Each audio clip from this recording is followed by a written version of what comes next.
Welcome to Red All Over YouTube, and tonight we'll relive Sunday when Liverpool became the champions again. Does this title mean more than the other 19 titles we've won?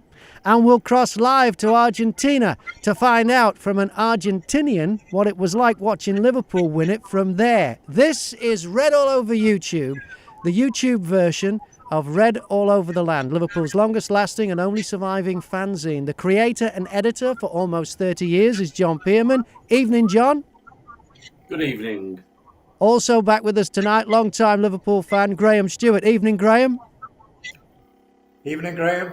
Again. And joining us from Argentina is Mariano. Hello, Mariano. Hello, guys. How are you? Very good. Before we get into it all, let's relive some moments from Sunday. This is when the bus arrived at Anfield.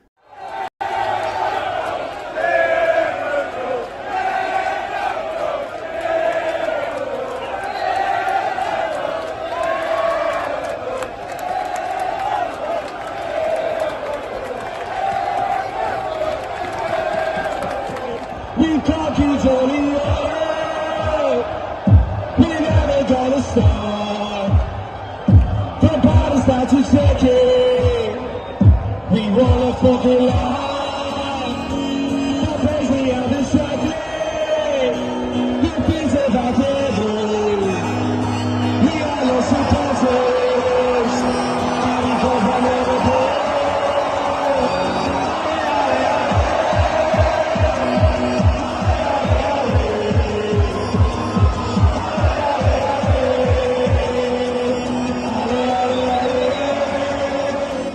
I arrived in Liverpool. I didn't want to take any chances, and having known what the local trains were like, I thought I'm not going to risk it. I'm going to get there as early as possible.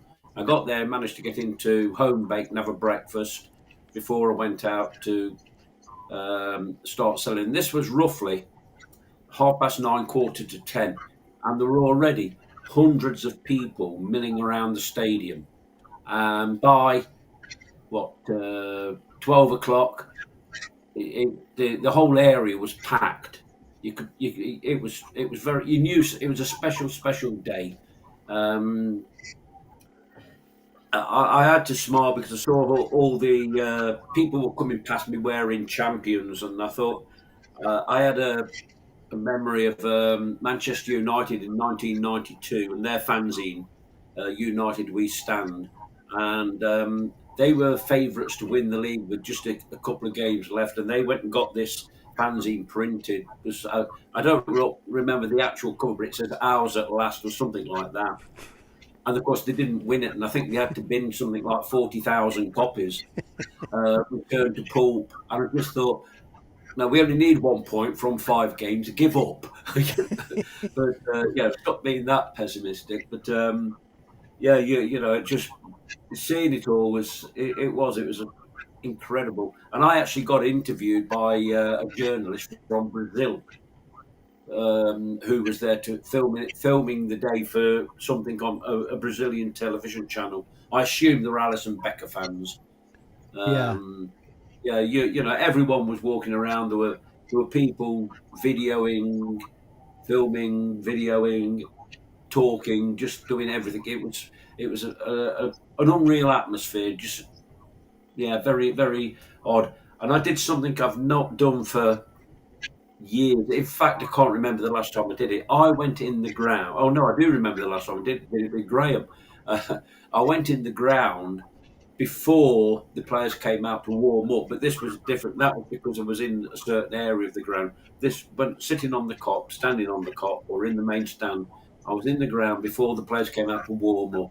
And underneath in the concourse, they got these guys playing guitars. And I thought, you are wasting your time, because they were trying to sing little songs that they wanted to sing. And all the crowd was singing was going to win the league. No one was listening to them, and I felt sorry for them. Somebody went and got up on the mic and said, "Can you shut up and give these guys a chance?" No one listened. So have you that ever was seen our- anything? What's the closest you've seen to that at Anfield in all your years as a fan, John?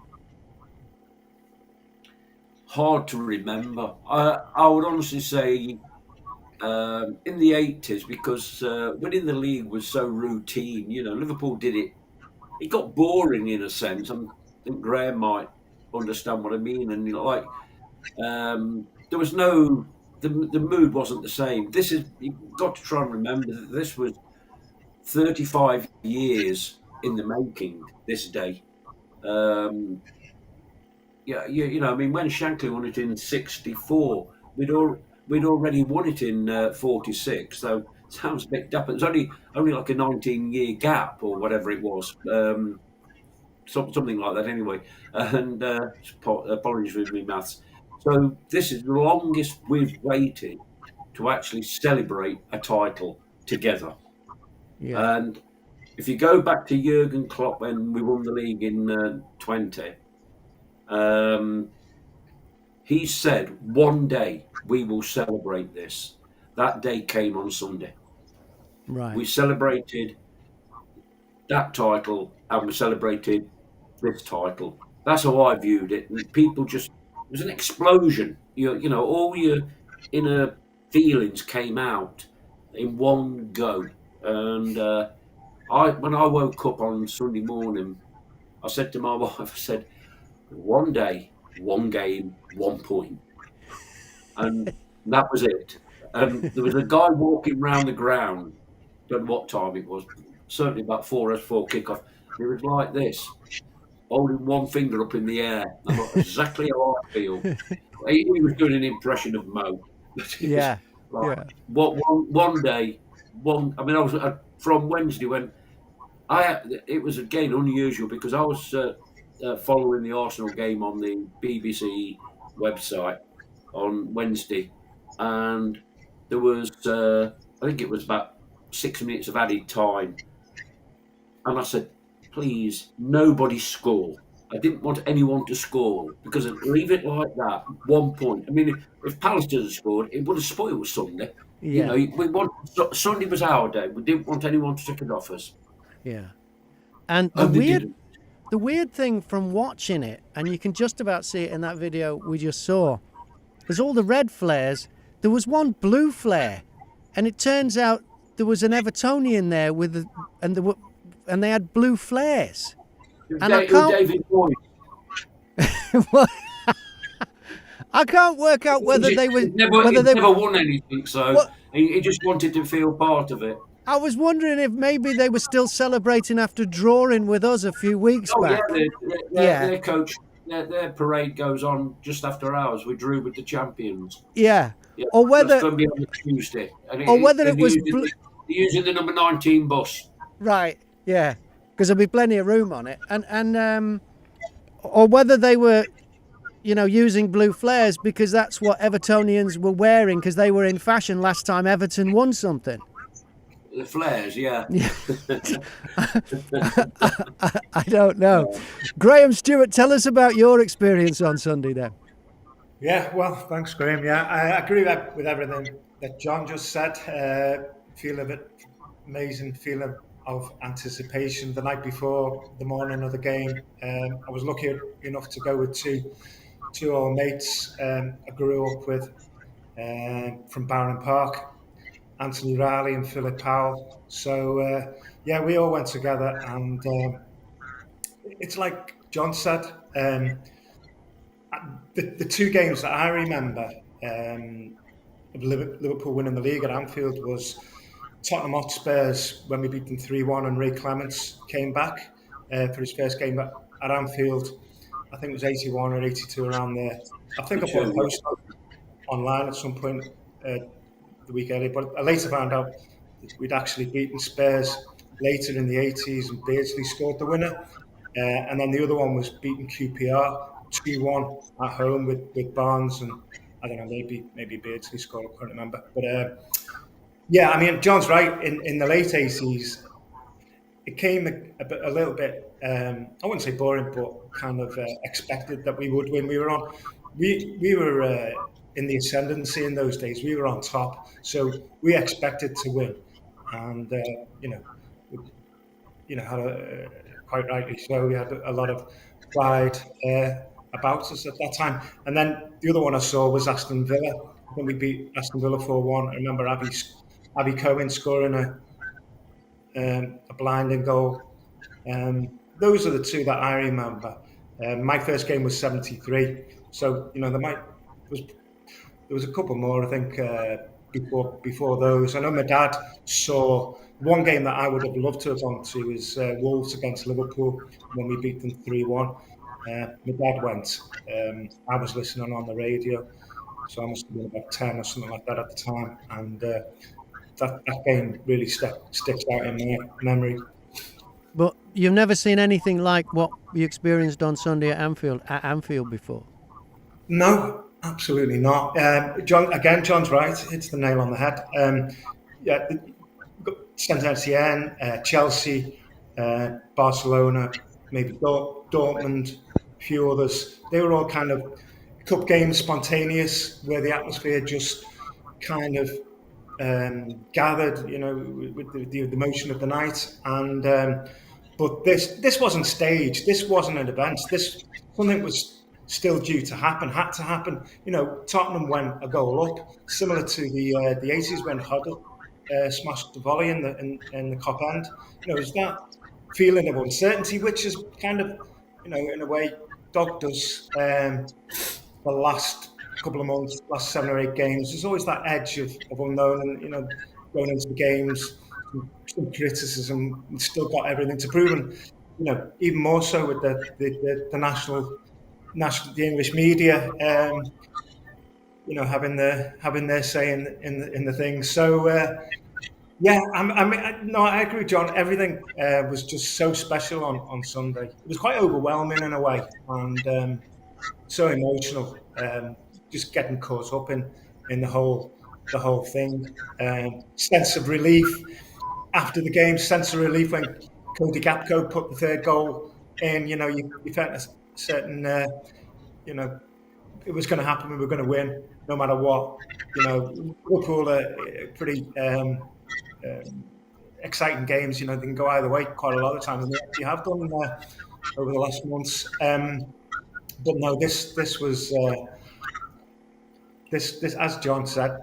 This meant more to us, and you can see that in the players right through the season as well. With by far the best team to watch over the course of the season. So really thoroughly deserved. I've never again, I agree with John. I've never seen an atmosphere at Anfield, prior to the game, so charged, so electric, and then during the game, up until they scored, and then once when McAllister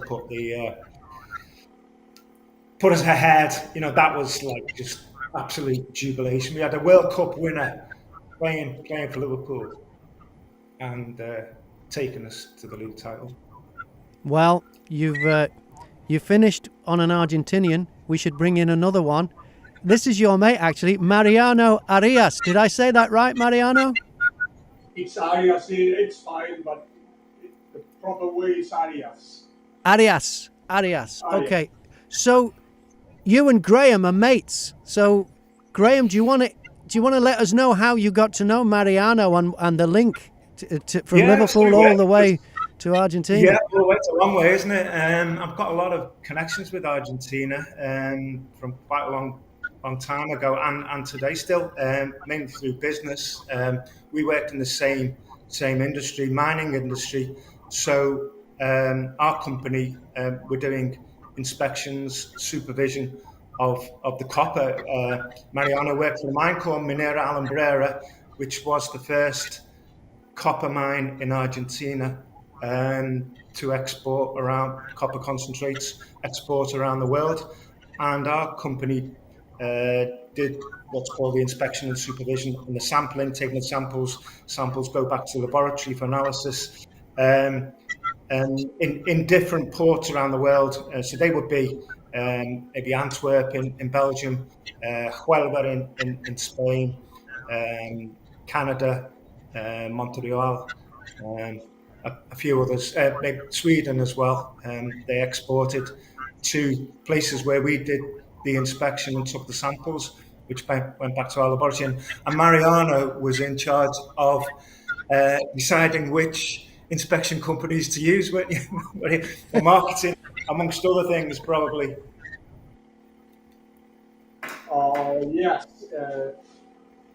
that was the first connection was Graham's father, Alex Stewart, and I remember that this was in the early 90s, probably, and I got a call from Graham's dad, from Alex, and we had lunch and we talked business 5 minutes and football for an hour or so.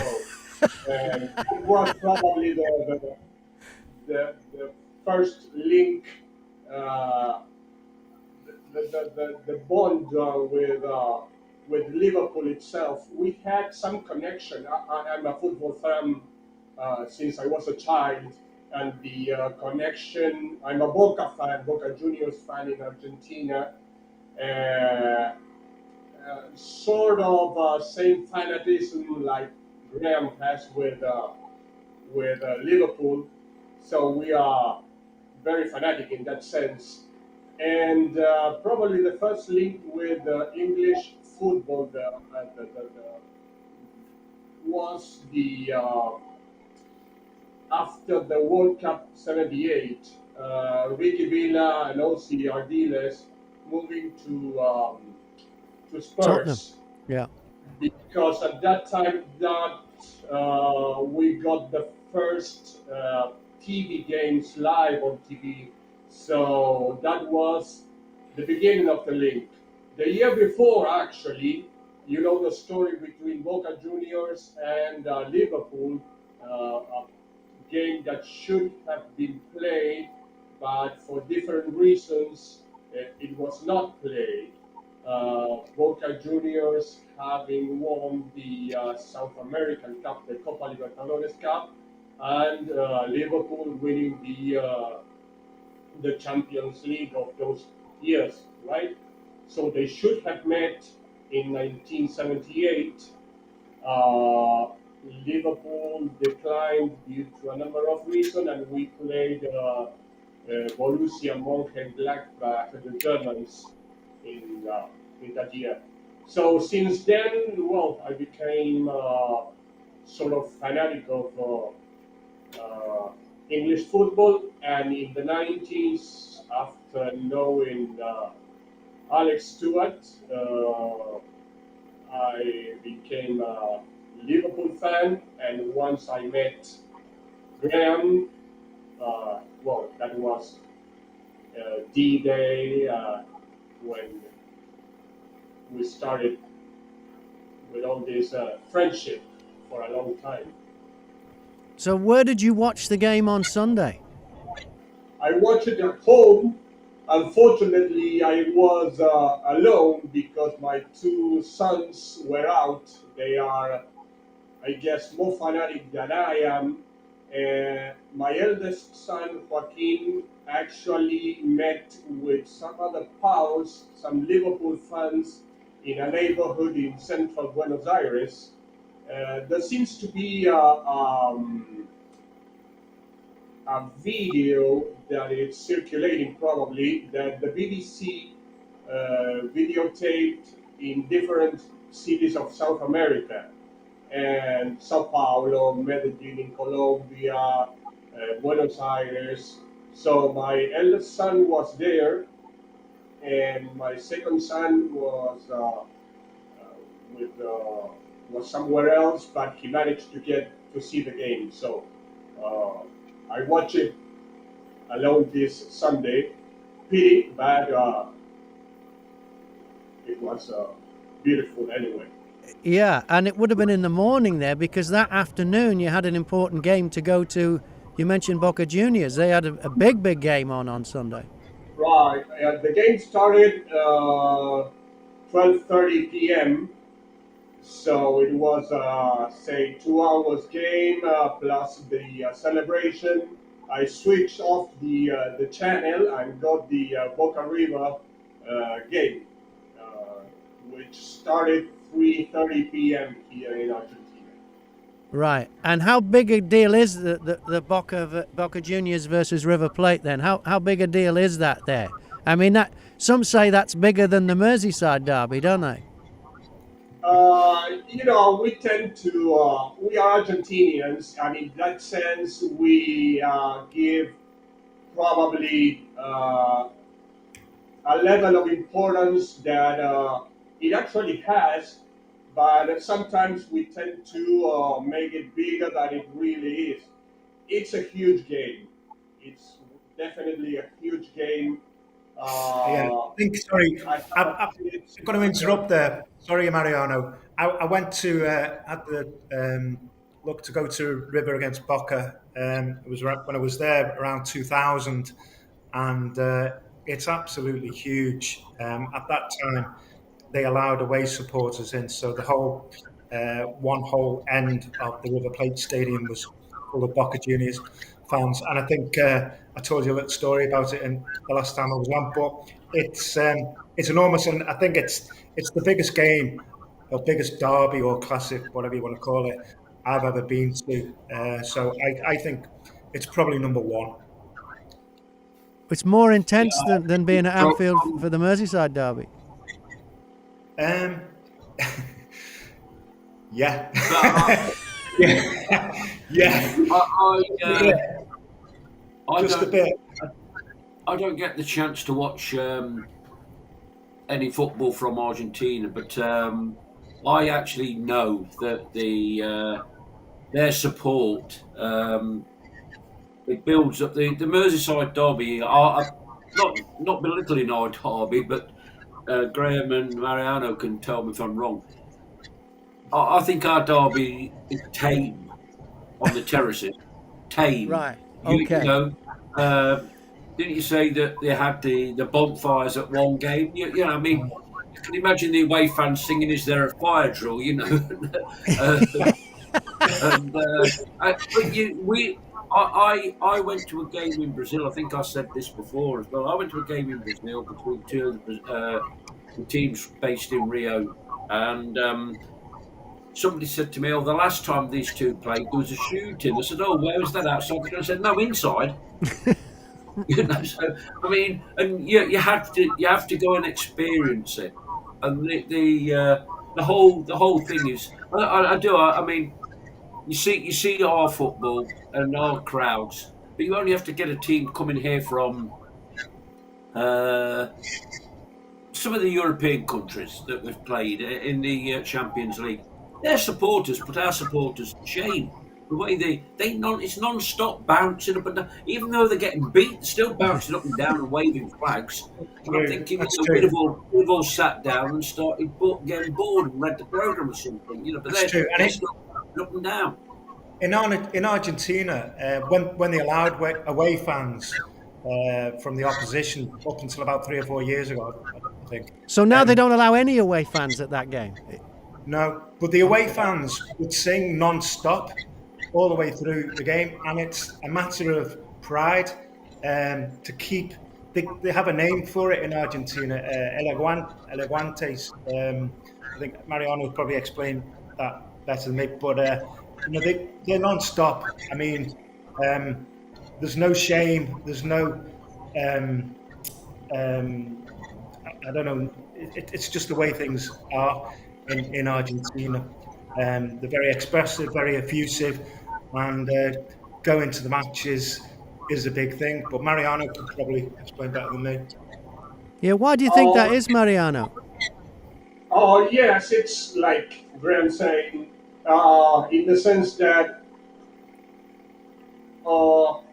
football is probably the becomes an issue in the sense of you're waiting for your team to play the derby or any important game for all the week, in the sense that uh, all your expectations, all your life, all your problems are gone once the game starts. So you put a lot of enthusiasm and you get really involved in a football game here. And living here is not easy for some people, so they tend to put in football uh, all their expectations, and that's why we live so intensively a football game.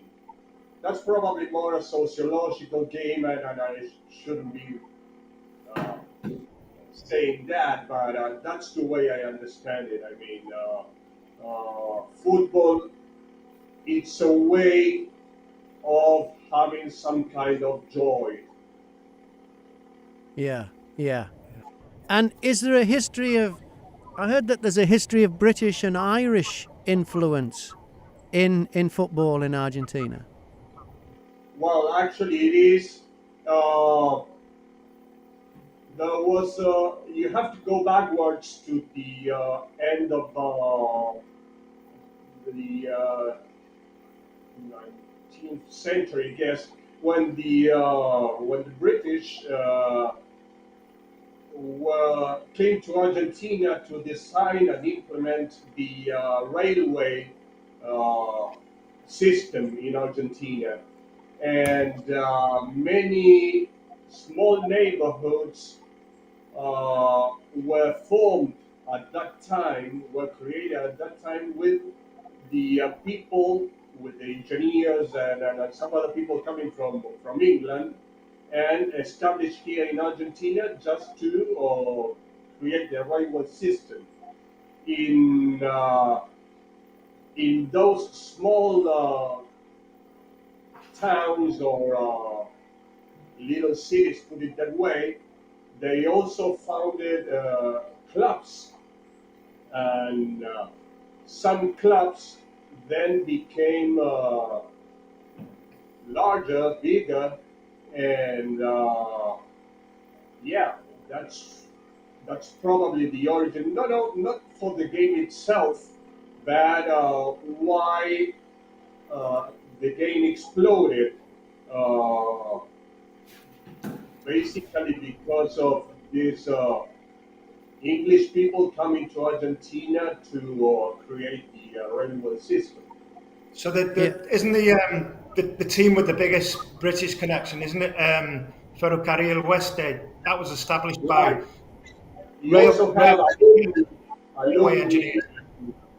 Yeah.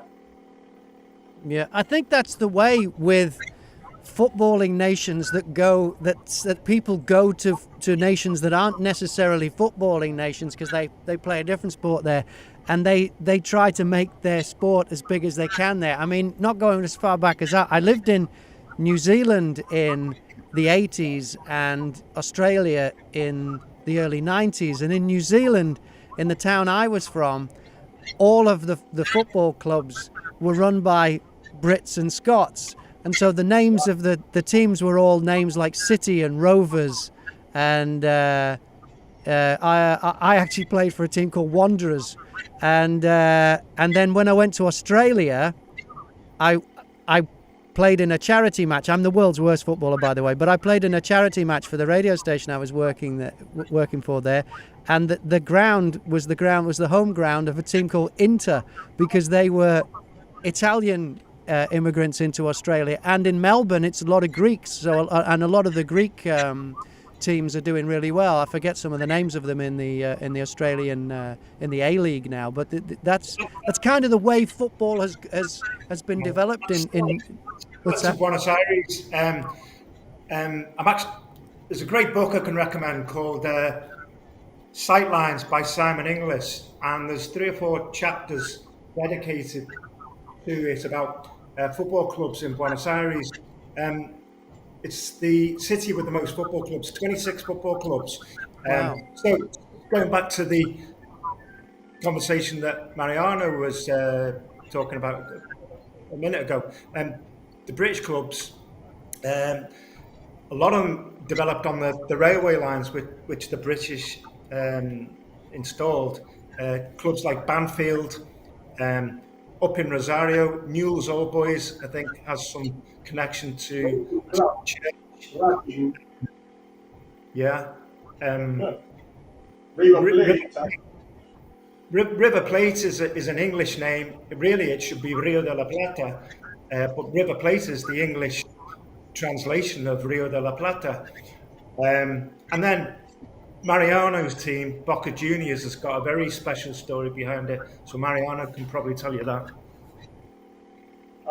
Yes, actually, Boca Juniors is located in the neighborhood of La Boca, but while the colors our jersey is blue and yellow, and the colors of the jersey, the story says that as the club was close to the river, uh, the five guys that founded the club waited for the first vessel to arrive, and the colors of the flag would become the colors of the club.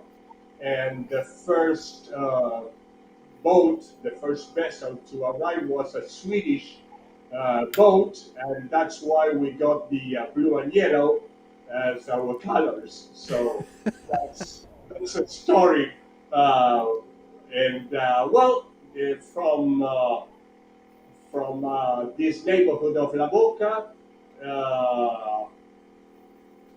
It's like Graham is saying. I mean, in a 20 blocks diameter, you can find probably in the city of Buenos Aires not less than 2 or 3 clubs of different categories, different level of football, absolutely. But yeah, I mean, football is here a national game here by far, and And if you think Liverpool and Everton are close together, even Dundee and Dundee United, Independiente and Racing, you know, it's a stone. There are stones throw away from each other. They're like, and they are the classic enemies in Buenos Aires in a neighbourhood called Avellaneda. So that's another big rivalry. The derbies in Buenos Aires are, you know, epic rivalries, long-standing rivalries. River against Boca, Racing against Independiente. Again, Mariano will tell me some of the others. yeah, Who lives in a neighbourhood with a stadium called Platense, and their nickname is the calamari, or the squids. So every team has got a nickname as well. That's another funny thing. Every team, and players as well. The commentators will refer to players by their nickname, which is really funny. I was actually there about a month ago, and I watched the derby there, and Jota scored, and the Argentine commentator, started singing a song, I can't remember the song he was singing, but they start singing this song, like normally an English, you know, famous English rock song, and they put the player's name in it, so it's really something else. yeah. We get luckily we get all the Premier League games, and depending on your cable TV provider, you can get almost the many games of the English football league as well. So we get every single game of Premiership, FA Cup, most of Carabao Cup. You can search it in the with your service provider. So for those who love football like me and my family, it's really really fun. It's sometimes difficult because you tend to well, okay, it's Liverpool at 3 o'clock in the afternoon, 4 o'clock in the afternoon, so you have to make arrangements not to miss the game, but live your daily life as well. But so you have an invasion of British English football, basically, and for us it's fantastic. I mean, I try to watch not only Liverpool, but as long as I am at home and I have the time, I try to see every single game I can watch. Of course, you have at the same time Saturday PM. You have 5 or 6 games played at the same time, and you can watch all of them simultaneously. You can choose which one to follow. So if Liverpool's playing, you'll watch Liverpool, obviously. Who is your favourite Liverpool player? Right now, Yeah. McAllister. well, obviously, Maka is our credit, but he has evolved a lot. I have to say that he played for Boca Juniors actually before He did? joining. Yeah, he did. Well, Maka belongs to a family that that is born with football. I mean, Alexis' father was a Boca Juniors player. He was an Argentine national player. He was left back. He was very good, actually. He played I don't remember if he played actually, but he was part of the team in World Cup '94. His father, I mean, and Alexis has 2 brothers that play football. One of them, I think he was playing for Belgium. Union. Yeah. I don't know where the other one is. He's probably playing here in Argentina. But I mean, the McAllister family is football, and Is football. Alexis is football, right? I mean, and Alexis has become. He was a very smart guy. I realized that once he was in Boca Juniors in his Boca days. Then he moved to Brighton, and but what I see is that he has evolved in how he sees football. He's become a very smart guy in the pitch, and that's why he's become a key player for the Argentine national as well. He's a very smart guy, I must admit. That's the way I see it. I personally think that in our current team, Mo Salah's unique, is different. But I think McAllister is like the engine room, if you want to call it, maybe the brains behind the team at times. It's so. I mean, the goal he scored on Sunday, well, that'll be remembered forever because it put us in the lead. But he's got such a thing about. He's got a presence. I don't think he actually plays like a South American footballer. I think he plays very much like an English footballer. He's got such a whole variety of things, and it's tremendous. But I think that the current Argentine side looks very special. Obviously, they're the world champions, and that may continue for a little bit longer because McAllister is quite young. I mean, his best days are tomorrow, if you like. His best days are ahead of him. But he's such a talented footballer. We're very lucky. I think we owe Brighton an apology because I think we we robbed them. His, his transfer value now has got to have at least trebled. He's such a talent. But I've liked Argentine football since 1978, and I used to be involved in local football, but not in the playing. I couldn't. I was worse than Graham. But I loved watching Cesar Menotti, the manager. I mean, he chain smoked, didn't he, on the touchline? Yeah, he was some, and I used to sit there and just watch him because Well, the camera always panned on him, and I thought, yeah, there's something about you I like, and it was some. I thought he was an absolutely genius. I actually met Menotti. Just got to interrupt. Sorry. I was when I first went to work there, kind of lived there. On a Sunday morning, I went out to buy a newspaper, and this guy was walking up to the newsstand, smoking a cigarette. Exactly how you describe him, John, with this lank hair, looked exactly the same. And it was Cesar Menotti just buying a newspaper. My hair was possibly similar because it used to be down here, so, and the cap. But it wasn't.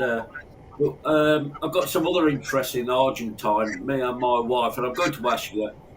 The other two know what's probably coming, but do you think Mikasa could do an Argentine tango?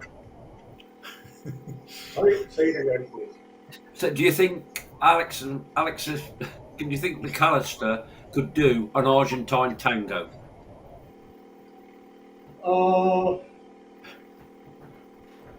I don't know. It's an interesting question.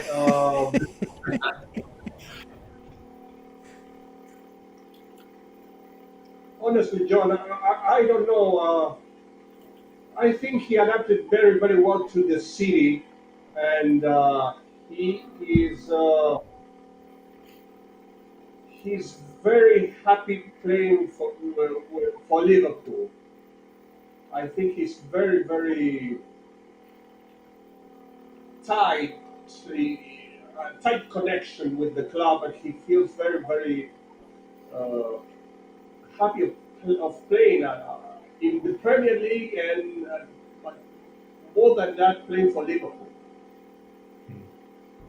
Yeah, I think John was referring to the dance, the Argentine tango. Why are you so interested in that, John? Oh, it's just that we watch it on the television here, and we just. I wish if we went to Argentina, that's the first thing we'd go and look for. Well, my wife's from Argentina, and I know she is. Yeah, she's never danced tango with me. not that she would. Not that I can dance, and I think we just leave. Can we leave the dancing and the music and the tango to? We need to get McAllister on.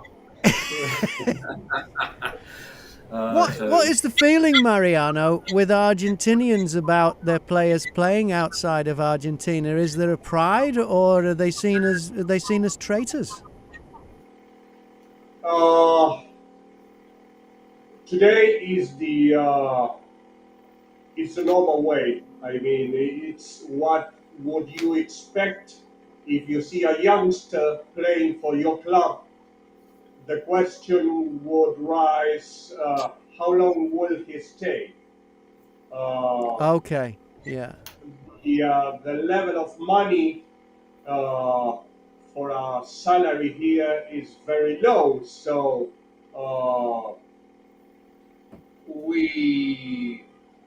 what used to be the story in the past is no longer there. I mean, we have to see our youngsters until they are 19, 20, the latest, and the good ones fly to Europe immediately. But I think it's happening everywhere, especially in South America, because the clubs. I mean, it's such the level of money that European clubs have that it doesn't matter whether you have sort of this kind of contract rules and whatever.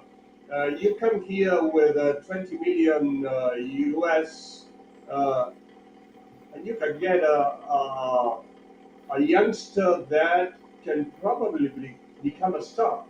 Yeah. Of course, that can fail, and what seems to be a good prospect, then something happens. But if not, but it's not. But So it's the just difference accepted is, by the fans that that's what they're going to do. It's an accepted thing then. yes, is something that we as fans know that it can happen anytime. I mean, you see a youngster playing. Well, okay, this guy. Oh, he's so good. Okay, how long will he last? I mean, sometimes uh, the agreement is that the clubs or our clubs, the Argentinian clubs that are selling, probably try to set a rule saying, okay, leave it for 6 months or 9 months until our South American, the Libertadores Cup is finished, so we can get this player to win the Copa Libertadores, that is your Champions League, so we can have this talent with us and have more chances of winning. But there's no way we can compete with salaries. And I'm not speaking only Premiership, which seems to be paradise for Argentine players. The most common path or way is that normally they go to Portugal or a mid-level Spain club or maybe Germany, and then land in England. Mm-hmm. Some, of course, are really really good, and the clubs or some guys, some recruiters see, okay, this is right now ready for Premiership. So right now, if it was Boca Juniors versus Liverpool, who would win that game? Assuming it was played on a neutral ground. It was well, actually, the breaking news today, this morning, was that our coach, Boca Juniors coach, manager, was sacked. He was axed this morning. So that's the aftermath, the consequence of losing the derby to River Plate. Yeah. Wow. Yeah, this morning he was axed. He was, okay, you're gone. It's Gago. He used to play for Real Madrid, isn't it, Mariano? Francis Gago. Gago. He's the manager of Gago, Boca. yes, Fernando Gago. He used to be. He used to play for Real Madrid, for Argentina national, but he lasted only 30 games. So not a good era. Not a good era for Okay. us. for So you're European- going to say, and I hate to put words in your mouth, you're going to say Liverpool would win that one. Yeah. Well, no, I mean, this hasn't happened, and this is what needs to happen. And those two games, which we started talking about early on, should have been in 1978. Mariano says Borussia Mönchengladbach replaced Liverpool Because they were the runners up. was absolutely furious that the FA, the English Football Association, wouldn't let Liverpool travel. He was really upset about that. I do remember that. And then the next year, I read somewhere that the second game they were due to play, I don't know whether Bruges took Liverpool's place, but they should have played Boca Juniors again. So there's two games. So it would be, it would have been played. I don't know if it would have been played in Tokyo. I can't quite remember. But the other ones after that, Would be one at home, one at home, one away. Oh, Yeah. okay. Two legs. Right. So I mean, maybe this is actually something me and Mariano, we had this idea several years ago about writing a book, and I've started working on it. It's called The Football Matches That Never Were, or Los Partidos que Nunca Fueron. And it's all about, what would have happened in 1978 and what would have happened in 1979. So, a scoop, I'm going to offer a exclusive serialization samples to Red All Over the Land in the future. So I've already written some of a few pages, and I'm hoping that Mariano will contribute to the Boca side of the story, and then get this, what would have happened in those games. With the Liverpool teams were really good, really strong those days. All the names, and Boca Juniors were very strong as well. So it's fascinating to think what would have happened if we'd have played, and that would have been, before the war, unfortunately, the unfortunate war. Sorry, Liverpool would have played in the Boca Juniors Stadium, Bombonera, which I think is Argentina's equivalent to Anfield. So it's a fascinating game, and it's a game that really should be played again in the future. So you never know. Maybe McAllister, Macca could get involved in making that happen. I don't know. At some point, you never know. But it would be fascinating because the fans in Boca are amazing, and it'd be something nice to think about, wouldn't it? Yeah, it look great in Red All Over the Land as well. John, what is in the latest issue of Red All Over the Land? I just want to go back to something you were saying earlier, quite a while ago, about commentators using nicknames when the games. I could just imagine some of the nicknames that would be used by an English commentator on any game, especially for the nicknames that we've given to some of them. Manchester United, the old team, Rat Boy, and I think you could have a program on its own for that kind of thing, John. It'd be very interesting, yeah. So the next Red All Over the latest Red All Over the Land, which actually sold out on Sunday, only came out for the one game, was really the build-up, the crescendo to what happened. I put all my eggs in one basket, and it unfortunately they hatched. So I like the cover. I came up with that idea. The City Is Ours, from the TV program, and it was. We watched the program and were fascinated by it. Very friendly families, weren't they? But it was the idea. The City Is Ours, and that's what it is now. The country's ours. We've got that. So that was the build-up, and the next one, which I've got to work on tomorrow morning. Got to get up early tomorrow morning and work on it. Is going to be a full colour tribute to winning the title. And the question I get asked quite a lot of times now is, Mariano, possibly won't understand this, but I'm going to wear a white suit.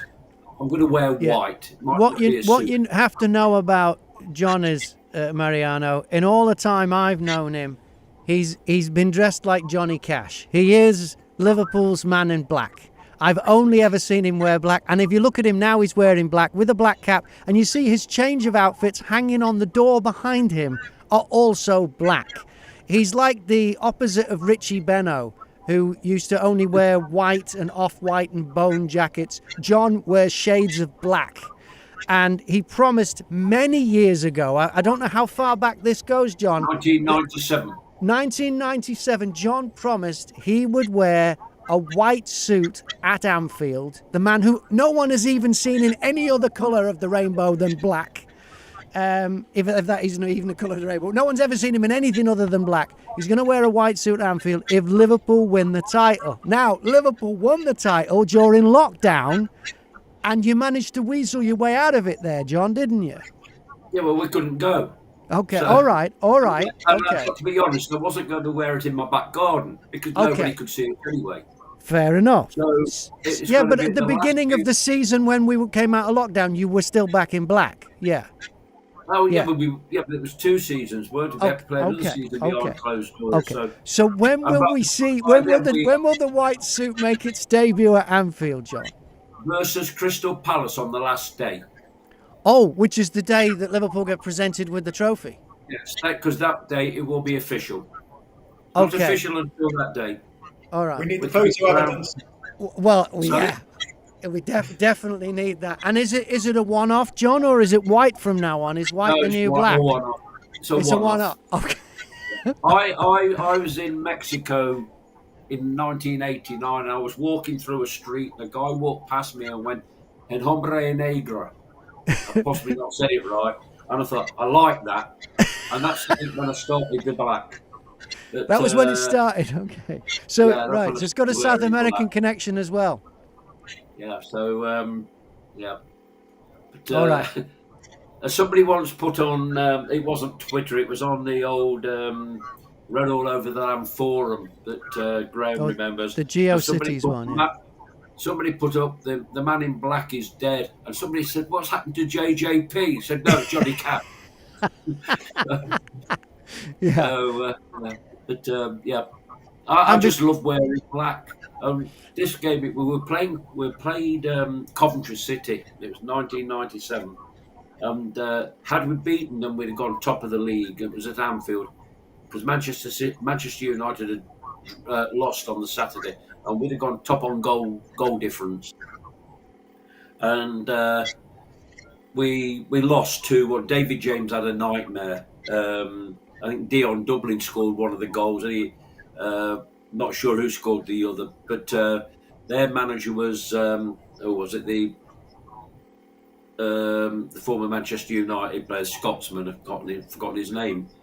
What? Was it Lou Macari? No, more recent than that. But anyway, we lost 2-1, and they that game I think saved them and kept them up. And I was standing outside the ground, and that's when somebody come up to me and said, "When are you going to change?" I said, "After today, when Liverpool win the league, I'll wear white." And that's it. So that was 1997. Yeah. Well, we look forward to that. And before that, you've got a big night coming up on May the 1st. Unfortunately, it's sold out, though, isn't it, John? The It Liverpool. has. But we celebrate the 60th anniversary of Liverpool winning the cup for the very first time. So yeah, that's going to happen on there. But going back to the other thing about the presentation against Crystal Palace, it's on what I've now called the red letter day in Liverpool's history, the 25th of May. How coincidental! We'll be presented with the league trophy 20 years after Istanbul. Exactly to the day. Exactly to the day, yeah. And also to celebrate, of course, there was Rome 77. That was the 25th of May.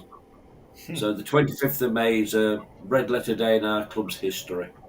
And now we're going to get in the year 2025 as well. Sorry? In the year 2025, yeah. Yeah, I've said it's 20 and 25.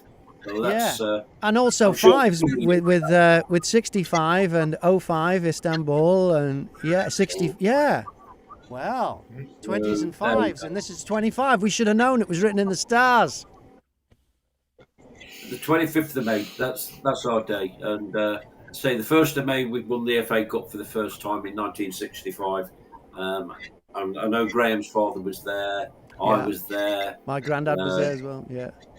Yeah, there were, there was.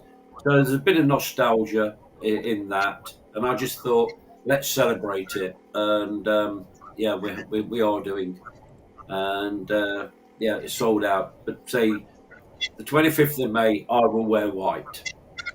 All right. We look forward to that, John. Hey, thanks to everybody tonight for being on Red All Over YouTube. You can get more info about Red All Over the Land at redallovertheland.com. You can subscribe to the fanzine. You can buy it on the remaining match days. And of course, look out for the commemorative issue, which will be issue, what number will the final one be, John? 313. 313. 312 still on sale? No, it's sold out. Sold out. So look out for issue 313. I'm going to finish tonight. Thank you as well. Special thank you to our international guest, Mariano from Buenos Aires. Have you enjoyed it being on Red All Over YouTube? A pleasure. My pleasure. Thanks very much to all of you guys. Graham, thanks so much. And thank you guys. My pleasure joining this lovely conversation. It was our pleasure. It was a treat. It was a treat. Pleasure having you. Yeah. Thank you very much. Thank you very much. I'm going to finish on another video that I've nicked from This Is Anfield, like the one at the beginning. At the beginning, we saw the bus with the team arriving at the ground. I'm going to finish with the cops singing "You'll Never Walk Alone" at the end of the match on Sunday. Whoa.